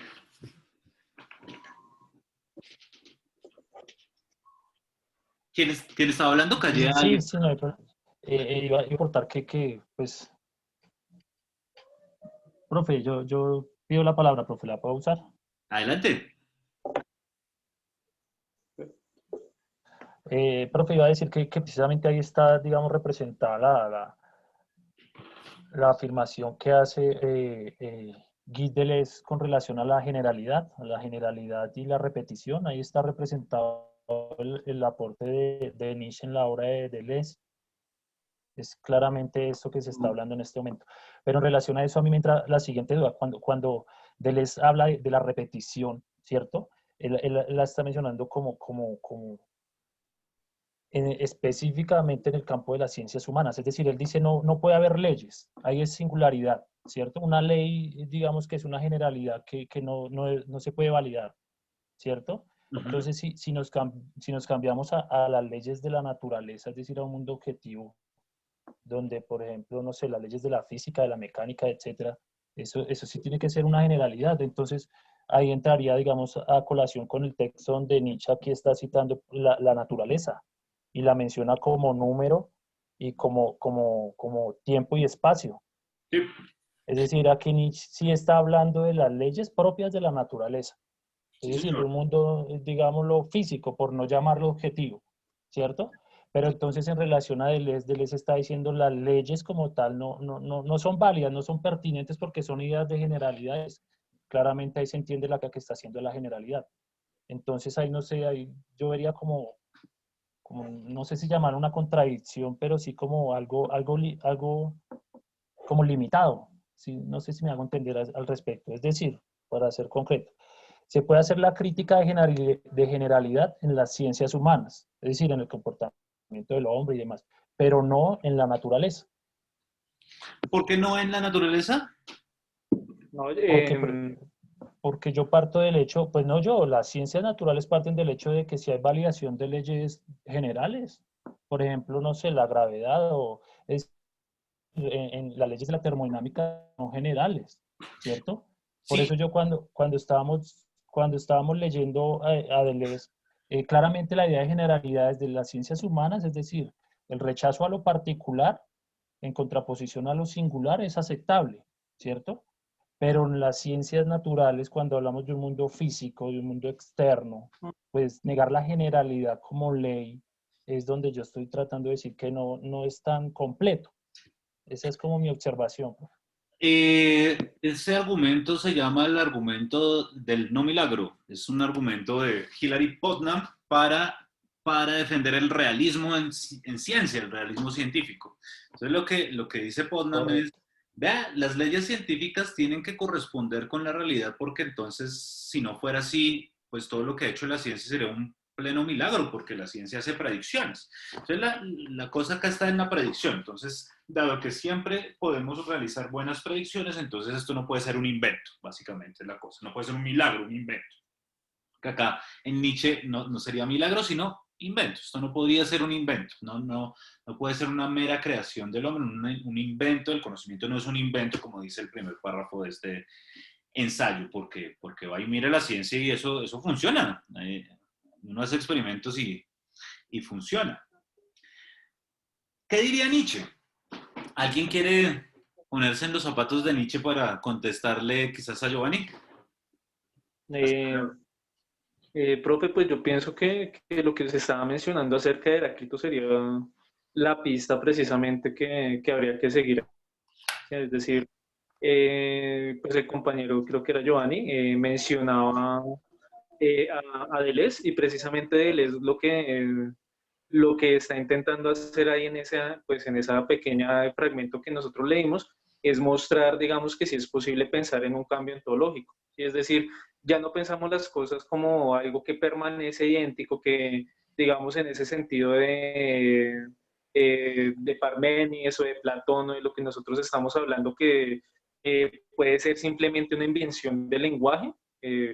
Y recuerdo que ahí también se nombraba Hume con esa cuestión bueno, con ese descubrimiento de Hume de que realmente lo que nosotros hacemos es como suponer que las cosas son así, que es una creencia. Precisamente acá uno podría decir que ese lenguaje científico es una creencia, que es una creencia que a veces funciona, ¿sí? Pero no es que no quiere decir que no sea objetivo, no quiere decir que las cosas siempre tengan que presentarse acá, y precisamente el argumento acá es el contrario, que no habría, el lenguaje no podría aprender del mundo, y el lenguaje sería una invención para intentar aprender, no sé, como la estructura misma de la realidad, pero esa estructura misma parece que no existe. O sea, no hay algo que pueda ser llamado estructura, no hay algo que pueda ser llamado como una idea, como un concepto. Pues pensaría yo que es por ese lado. Sí, yo creo que No, acá lo que sucede, pero ahí por como eso, para no pues, darle muchas vueltas al asunto, es Nietzsche no va a negar que las leyes científicas sean estables. Lo que va a poner en tela de juicio es su cimiento, qué tan fuerte es el cimiento. De hecho, hacia el final de esta primera sección del ensayo es donde él habla de las leyes científicas y dice como, "Vea, eso es una gran creación", al principio de la segunda sección también, eso es una gran creación digna de admirar, porque es tremendamente estable, solo que está puesta en un piso no demasiado sólido. Y en últimas, ¿qué quiere decir con esta metáfora? Lo que quiere decir Nietzsche es, efectivamente, como Giovanni lo dijo, ¿qué es lo que se aporta? ¿Cuál es el rasgo antropomórfico que hay en las leyes? Y acá se le sale el Kant otra vez. Entonces dice Nietzsche, vea, lo que hay en las leyes de objetivo es lo que el hombre puso ahí. ¿Y qué es lo que el ser humano puso ahí? Las nociones de espacio y tiempo. ¿Y por qué habla de esas nociones? No es gratuito. Si alguien recuerda la crítica de la razón pura, sabrá que las condiciones a priori de la sensibilidad son el espacio y el tiempo. Para Kant, el espacio y el tiempo no están allá afuera del mundo. Son conceptos con los cuales nuestra experiencia tiene sentido. Si no tuviéramos los conceptos de tiempo y espacio, no podríamos experimentar el mundo. Entonces, el tiempo y el espacio son los conceptos a priori de la sensibilidad. Y con esos conceptos de espacio y de tiempo están los de número y sucesión, claro, ¿no? Porque entonces en el tiempo usted puede hacer mediciones, está el número, y en el espacio, perdón, y en el tiempo hay sucesiones de cosas, ¿no? Entonces, el número y la sucesión son también unas especies de conceptos que están derivados de los conceptos de espacio y tiempo. Y todo ahí, como dijo ahorita Diego Andrés, puede que sea el terreno perfecto para construir teorías científicas que funcionen. Y Nietzsche va a decir, sí, funcionan, pero no describen el mundo. No podemos decir que describen el mundo con exactitud. Describen nuestra experiencia del mundo, que es distinto. Describen el mundo fenoménico, no la cosa en sí. Es imposible saber si la mecánica newtoniana o la mecánica o la física relativista nos está describiendo el estado de cosas en el mundo con independencia del ser humano. No. Y acá voy a poner unos ejemplos de ciencia, ¿no? Heisenberg es un tipo muy nietzscheano. Heisenberg, el físico cuántico, quien postula el principio de incertidumbre. Y Heisenberg abiertamente dice, la física no nos da el conocimiento de la naturaleza, la física nos da el conocimiento de nuestro conocimiento de la naturaleza, dice Heisenberg. ¿Por qué? Porque hay el principio de incertidumbre, justamente, lo que nos va a decir es que, no quiero salirme demasiado, pero lo que nos dice el principio de incertidumbre es que nosotros no podemos medir el momentum de una partícula simultáneamente con su posición. Entonces, si conocemos la posición de una partícula, no podemos conocer su velocidad, y si conocemos su velocidad, no podemos conocer su posición. Entonces, en otras palabras, lo que nos está diciendo Heisenberg con el principio de incertidumbre es, no podemos conocer cuál es el estado numérico de una partícula. La cosa en sí de la partícula, ni idea. Entonces, a nivel microscópico, que es donde opera la física cuántica, a nivel cuántico, no tenemos ni idea de cómo es. Pues es el principio de incertidumbre. Eso es muy fuerte que un físico nos diga esto, ¿no? Y justamente la física cuántica tiene un gran problema, que todavía nadie sabe qué hacer con eso, hay diferentes interpretaciones de eso, y es la luz. ¿Cómo carajos explicar la luz?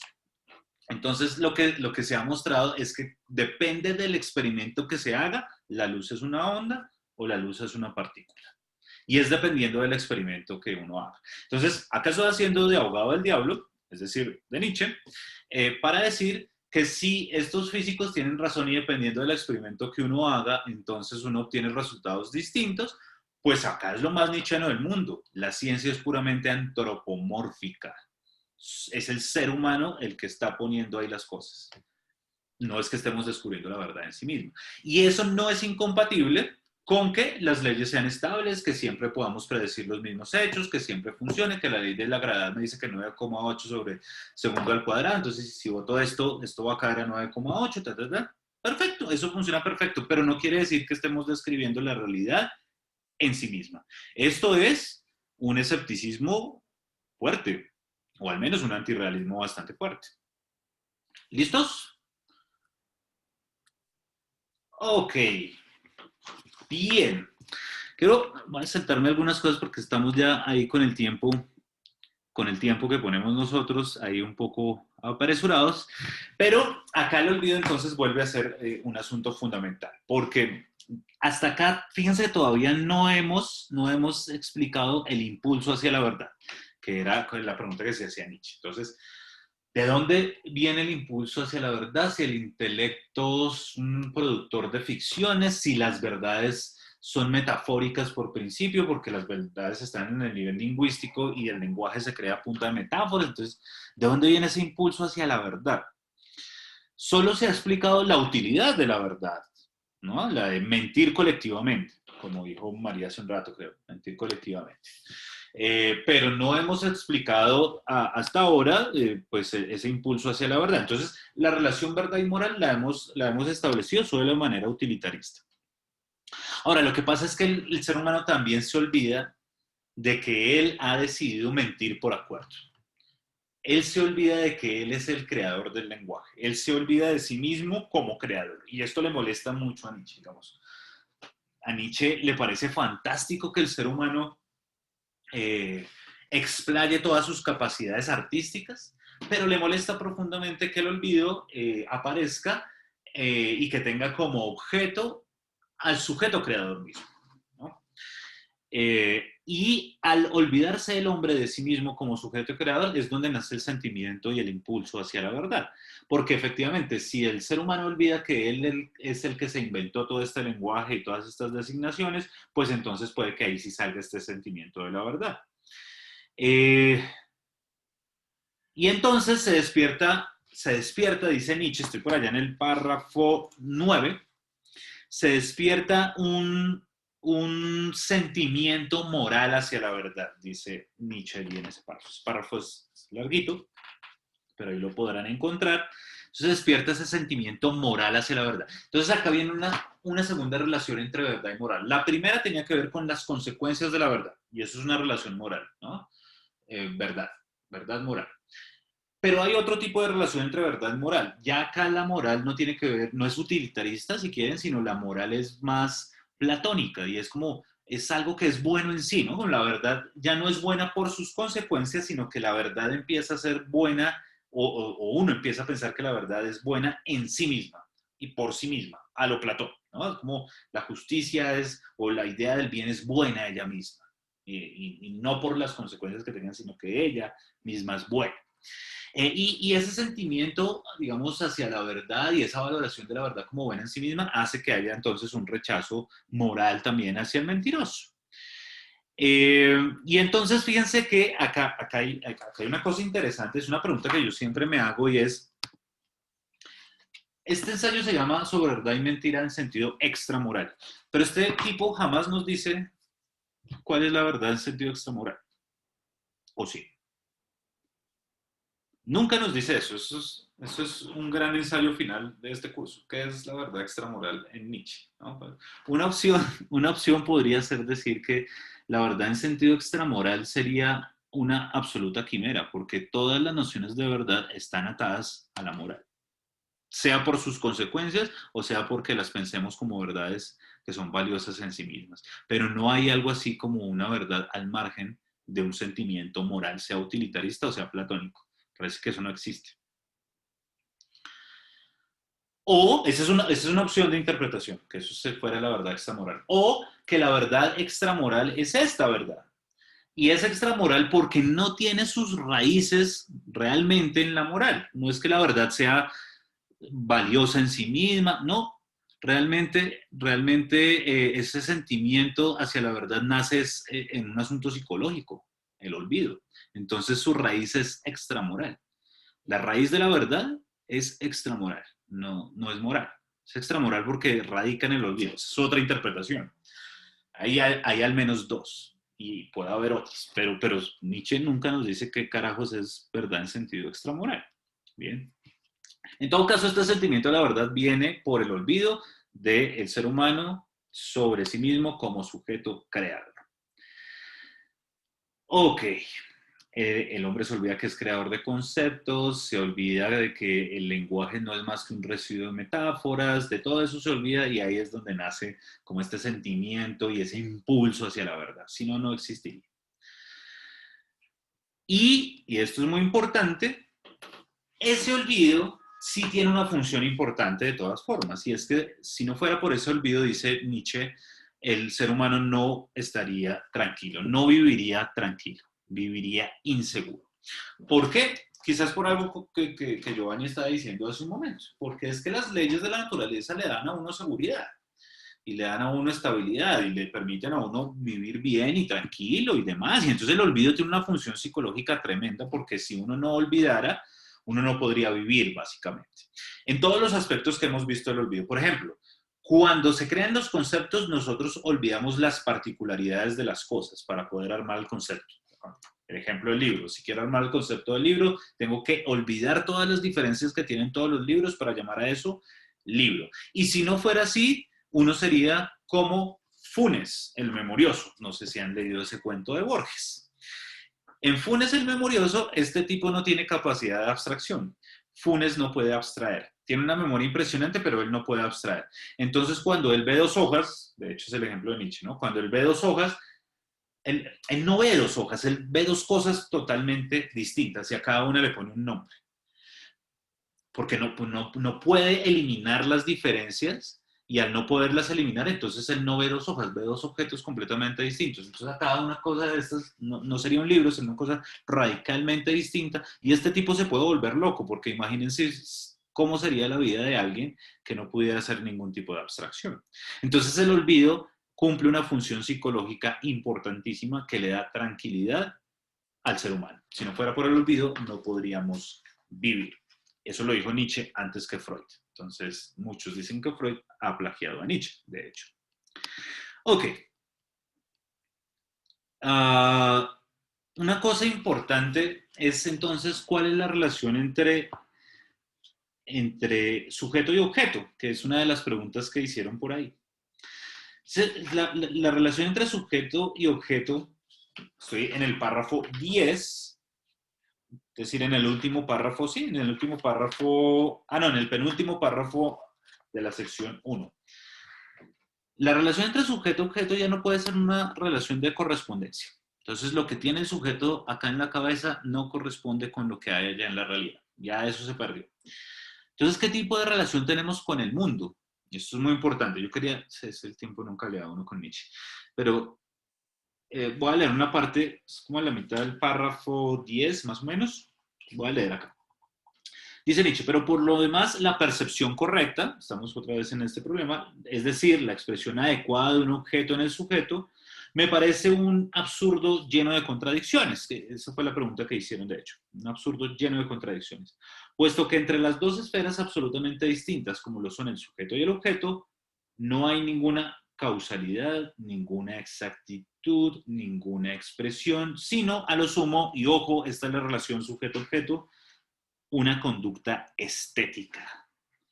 Quiero decir, un extrapolar alusivo, un traducir balbuciente a un lenguaje completamente extraño, para que en todo caso se necesite una esfera intermedia y una fuerza mediadora, libres ambas para poetizar e inventar. Y esto a mí me parece maravilloso. La relación del sujeto con el objeto no es una relación epistémica, no es una relación ontológica, no es una relación metafísica, intencional, nada de eso. La relación que tenemos con el mundo es estética. Es una relación artística. Esa es la relación que realmente tenemos con el mundo. Si quieren explorar esa idea, léanse El nacimiento de la tragedia, que es una obra maravillosa, jodida de leer, pero maravillosa. En El nacimiento de la tragedia, justamente lo que va a argumentar Nietzsche es que, y ya con esto voy a tratar de redondear mi exposición, uno puede leer El nacimiento de la tragedia como el intento de responder a cuáles son las condiciones para que una cultura florezca, en todo su esplendor. ¿Bien?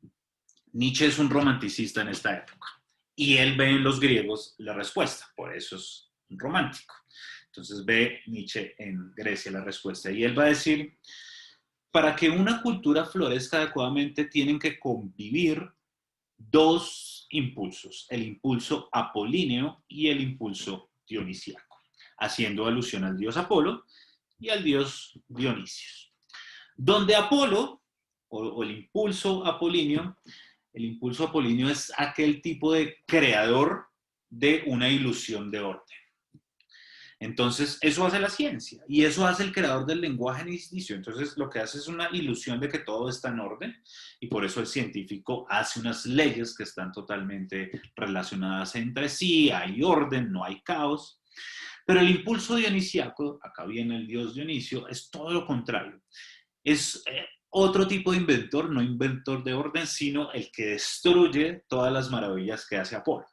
Eso es lo que hace Dionisio. Entonces empieza a destruir todas las maravillas de Apolo y ese es el artista ahora sí en toda su expresión, el que coge los conceptos y los pone al revés y hace un montón de cosas. Y entonces para Nietzsche el florecimiento de la cultura necesita de ambas cosas. Y esto es mucho más complejo, pero esto es porque a la base hay un nihilismo muy fuerte que él hereda de Schopenhauer, donde la voluntad nunca puede satisfacerse. Y el único modo en que podemos sobrellevar la existencia de una manera más o menos digna es que estos dos impulsos, el apolíneo, el de la ciencia, y el dionisiaco y el del orden, el del arte, trabajen conjuntamente. Si ustedes ven en la sección 2, ya no voy a leer más pasajes porque si no ahí me quedo, dice Nietzsche, hay momentos en donde el hombre de los conceptos y el hombre de las intuiciones son uno y el mismo, van de la mano. Y ese momento para Nietzsche es el más adecuado, porque es que se necesitan de los dos como creadores. Y eso lo ve él en Grecia, antes de Sócrates. Y él dice, vea, es que en Grecia, allí sí es que se da una mezcla entre el concepto y la intuición de una manera maravillosa. Y allí es donde esto se puede ver. Por eso entonces los griegos, que son absolutamente racionales, no tienen ningún problema con pensar que el árbol es una ninfa o con pensar que la persona que me acaba de encontrar es Zeus. No tienen ningún problema a pesar de ser absolutamente racionales y por eso el florecimiento de la cultura griega fue tal, porque ellos lograron esa conjunción de esas dos cosas. Y en últimas, esa es la verdad del artista. Recuerden que la sección 2 dice como, vea, el hombre de ciencia se siente constantemente amenazado por otro tipo de verdades que empiezan a aparecer, que son las verdades del artista. ¿Por qué? Porque lo que hace el artista es derrumbar todo esto maravilloso que ha creado el científico y ponerlo patas arriba. Cuando eso pasa, entonces se empieza a desgarrar, digamos, el velo de la ilusión del orden y dice Nietzsche hacia el final del ensayo, esto hace que el artista sea una persona absolutamente jovial, pero cuando sufre, sufre como ninguno. Nadie más sufre como este tipo porque se desgarra, porque no aprende de la experiencia, porque se tropieza una y otra vez con la misma piedra, etcétera, etcétera. Pero quizás es el artista el que puede, habría que verlo, el que puede, y esta sería otra interpretación de qué es la verdad en sentido extramoral, el que puede alcanzar la verdad extramoral, porque sabe que son metafóricas, pero no tienen compromisos morales. Y no estamos atravesados acá en la verdad artística por conceptos, ni por lenguaje, ni por nada de estas cosas. Entonces, quizás esta sea otra interpretación de lo que sería una verdad en sentido extramoral. Entonces, la pregunta con la que arrancábamos era ¿cuál es la relación entre verdad y moral en Nietzsche? Lo que quise mostrar eran dos cosas. Desde el inicio mismo de la aparición del contraste entre verdad y mentira, hay una relación estrecha entre verdad y moral, pero es una noción utilitarista de la verdad. No importa moralmente la verdad por sí misma, sino que importa es por sus consecuencias, e incluso las verdades hostiles, mejor no me las nombre.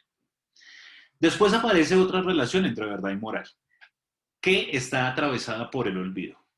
Cuando el ser humano se olvida de que él es el creador del lenguaje y de las verdades, entonces empieza a valorar la verdad por sí misma, a darle un valor moral a la verdad como si lo tuviera ciencia. Pero la verdad no tiene ese valor moral. En realidad es algo que es producto de la imaginación del hombre, porque ustedes recuerdan también ese pasaje donde dice Nietzsche, el hombre se deja cautivar y se deja engañar y es muy fácil que se deje engañar, incluso por él mismo. No es que la verdad tenga un valor en sí, sino que es el hombre el que se lo adjudica a través del olvido. Entonces, hay una relación entre verdad y moral en Nietzsche, en un sentido sí, en un sentido utilitarista, en otro sentido no es que la haya realmente, sino que es el hombre el que se la adjudica. Bien, ahora fíjense que aunque hay una relación entre verdad y moral en Nietzsche, quizás no es la relación que uno esperaba, ¿no? Porque uno siempre esperaba, es como, no, pues sí, la verdad es lo valioso, a lo Kant, no podemos mentir nunca, etcétera, etcétera. Acá en Nietzsche este tipo le da la vuelta a todo.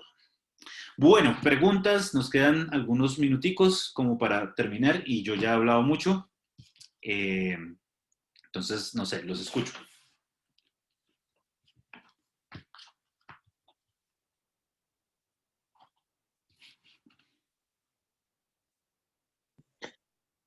No, profe, sencillamente acá me queda sonando muchísimo esta cuestión con lo que decía Giovanni, de pronto de esta de esa influencia de pronto de Hume que hay detrás de todo, de pronto también detrás de eso, pues obviamente como que Hume lo orienta de otra forma, o sea, no está presente la cuestión del lenguaje, pero siento que mucho de lo que dice Hume podría también enriquecer esta parte de la discusión, es decir,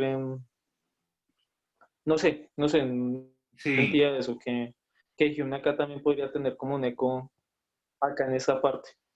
yo creo en efecto, Sería eso nomás, profe. yo creo que sí, yo creo que hay una relación con Hume en los aspectos más epistemológicos de este ensayo, es decir, en la crítica al realismo, en esta suerte de escepticismo que hay ahí. Aunque a veces uno sabe si Nietzsche es un escéptico acá en este texto o un antirrealista, ¿no? A veces Nietzsche dice, no, todo es una invención humana, eso es antirrealismo, pero a veces dice, oiga, no sabemos, puede que sí, puede que no podemos inferir ni lo uno ni lo otro. No sé si recuerdan, Nietzsche dice eso. No podemos saber si el mundo corresponde con nuestras palabras, ni que no. Eso es escepticismo. Y ahí, claro, hay unos parecidos con Hume, efectivamente. Sí, bueno, Nietzsche es un gran, o sea, si hay alguien que tiene cultura filosófica en la tradición filosófica es Nietzsche, eso sí ténganlo por seguro. Este tipo conoce muy bien con quién está hablando. No Profe, a sé. mí me, Sí, Giovanni. profe, qué pena, pero me quedó una duda sonando y pues no me quiero quedar con la duda. Cuando al principio, cuando Nietzsche mencionaba el patos o esa patología a la que su merced referenció y se la asemejaba también a la mosca, porque ese prejuicio de juzgar a la mosca con esa característica netamente humana? Es decir, la mosca también va a tener esa visión de dominación si ella pudiera hablar. O sea, ¿por qué prejuzgar a los animales como con esa visión antropocéntrica? Es la pregunta que me queda. Y pues según se leyó acá y como su merced lo reflejó, Nietzsche lo está haciendo. Sí, bueno, recuerde que la alusión a la mosca está en un enunciado condicional y eso es muy importante, ¿no? Entonces no es que la mosca sufra de ese patos, es que si pudiera hablar, sufriría de ese patos. Así dice, ¿no? Si pudiéramos comunicarnos con la mosca, claro. Entonces es importante el contexto del condicional, justamente por lo que decíamos. ¿Y cuál es el contenido del antecedente de ese condicional? El lenguaje. Entonces, como si la mosca tuviera lenguaje, sufriría de este mismo pato. Nos daríamos cuenta de que sufriría de lo mismo. Se cree el centro de todo. Y es que la creación del lenguaje hace que el intelecto empiece a sufrir de esta vanidad sobre sí mismo en el momento en que se olvida el intelecto de que él es el creador del lenguaje. Cuando eso pasa, entonces es cuando se exacerba, digamos, todo este orgullo que tenemos por el conocimiento y demás. Y lo mismo le pasaría a la mosca, al camello, al perro, al gusano, a cualquier cosa que tuviera lenguaje. ¿Listo? Entonces no es que haya creo yo, no es que haya un prejuicio acá contra un animal o algo por el estilo, sino que más bien está Nietzsche haciendo uso, digamos, de un recurso lingüístico para decir que cualquier cosa que tuviera lenguaje se comportaría de manera engreída.